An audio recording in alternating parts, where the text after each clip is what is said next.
Thank you, Honorable Speaker. First, let me commend the Chair of the Health Committee and all the members of that committee for the very good work that they did following your instructions in Naivasha. And indeed, they have, the committee and the ministry officials have gone at great length, and listening to what the chairman has said and what Professor Nyikali is saying is indeed true, that there are many transitional issues that need to be addressed, but we can only encourage the management of SHA and the ministry officials to make sure that those transitional issues are sorted out and people are well informed ahead of time on the things they need to do, Honorable Speaker. Because if there's anything that has suffered from the negativity that we have experienced in the country is SHA. And unfortunately, Honorable Speaker, as you have severally said in other fora, it's sad that even for us in the political class, we have contributed to that negativity and misinformation. Because it becomes very sad, Honorable Speaker, when you see a member of parliament stand up in public because they think what they will say to the public is politically expedient and popular with the public, and say things that they do not know whether this is sha, she, or she, sha, she, she, or shu. Yet, what they are calling sha, she, she, or shu, Honorable Speaker, as a member of parliament, whether you sit in this house or the other house, because these laws, the 4 laws that we passed, were passed by members of parliament in both houses, Honorable Speaker. And there is not a single provision in those 4 laws that was not considered by this house and the other house and adopted. Therefore, it's very embarrassing, Honorable Speaker, when you hear a member of parliament saying, sha, she, she, shu, yet you are part and parcel of the enactment of those laws. Honorable Speaker, leadership calls for what you have heard Honorable Nyikali say here, that there are issues, and what the chairman is saying. There are issues that the ministry and the SHA management ought to be addressing. Top among these issues, Honorable Speaker, is a question of pending bills. Honorable Speaker, if you listen to the conversation in the country on pending bills, you may imagine that pending bills are only there in SHA. Yet nobody is telling Kenyans that 99% of the pending bills in SHA are inherited problems from the old NHIF. True, Honorable Speaker, nobody is telling Kenyans that out of the 19 billion that was inherited from NHIF, the defunct NHIF, by January, 9 billion shillings had been paid, and the pending 10 billion shillings are bills that are undergoing verification. Honorable Speaker, the chairman will tell you from the engagements with the Health Ministry and SHA management that quite a number of those bills are also fraudulent. But you know, Honorable Speaker, because corruption fights back, and when corruption begins to fight back, they are so vicious that their lies, their propaganda takes center stage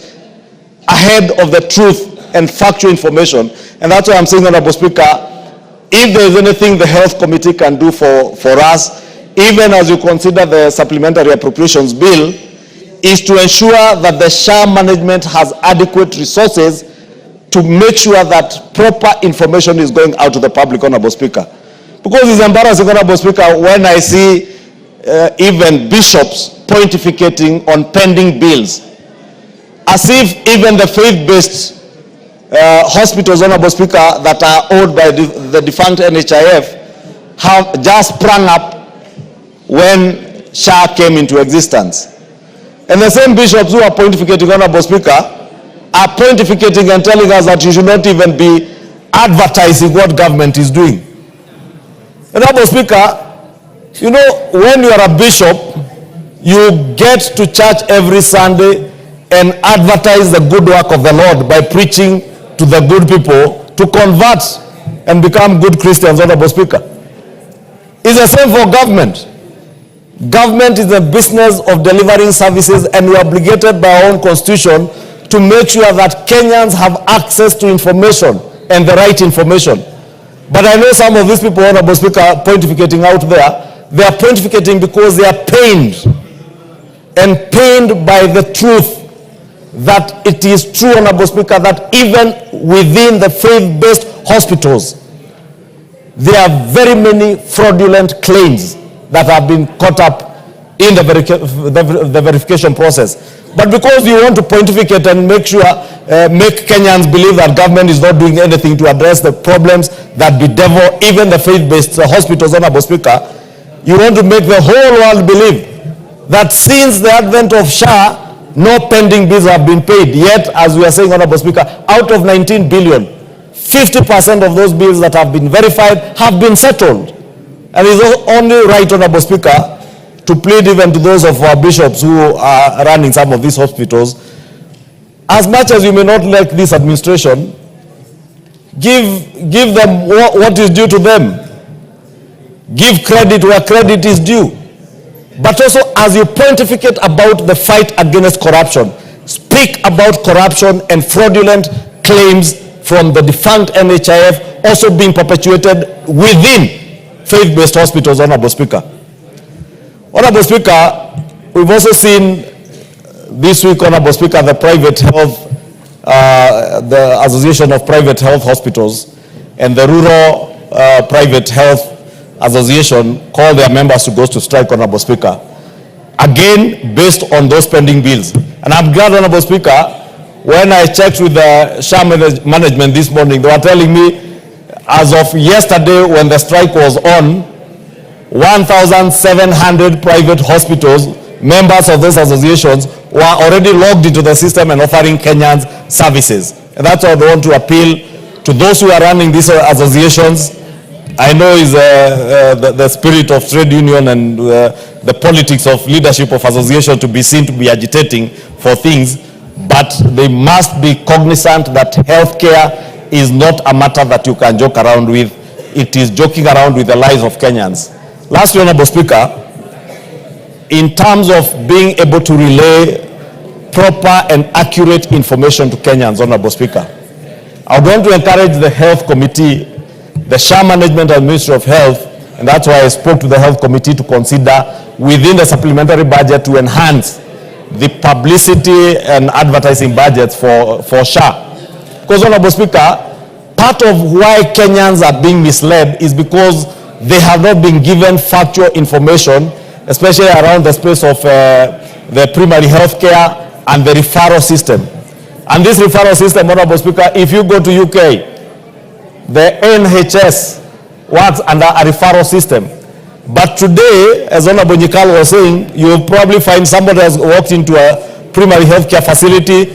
his entire bill is settled, then they walk into a referral hospital and the bill is not catered for, not understanding that you begin from the primary health care facility to be referred to the referral through the referral system to a referral hospital or a level 4 or level 5 and 6 hospital. With that, Honorable Speaker, let me just say mine is to encourage the Health Committee to continue working with the Ministry and SHA management to perfect the imperfections that are there in this system, because this universal health coverage system is something that has been elusive in this country since the times, Honorable Speaker, when you served in cabinet under the able leadership of the late President Mwai Kibaki. And you know, Honorable Speaker, under Mwai Kibaki's regime, we attempted to roll out the universal health coverage, and it came to a cropper because of this negativity, Honorable Speaker. President Uhuru Kenyatta again tried, and again because of the noise and the negativity that you hear today, Honorable Speaker, he had to run away from it, and after rolling out in only 4 counties, I think it was Mombasa, Kisumu, Isiolo, and Machakos Onyeri. Again, it was abandoned. We have no luxury of time, Honorable Speaker, to now abandon the quest for universal health coverage at the altar of political expediency, and we must encourage President William Ruto, the SHA management, Minister in charge of health, and our own health committee to help the ministry and SHA midwife this process with courage, knowing that what they are doing is right, and right for Kenyans and right for this country, because at the end of the day, when you are assured of universal health coverage, every other Kenyan will live a peaceable, healthy and productive life, Honorable Speaker. And I beg to support that report by the Chair. Honorable Pukose, most of the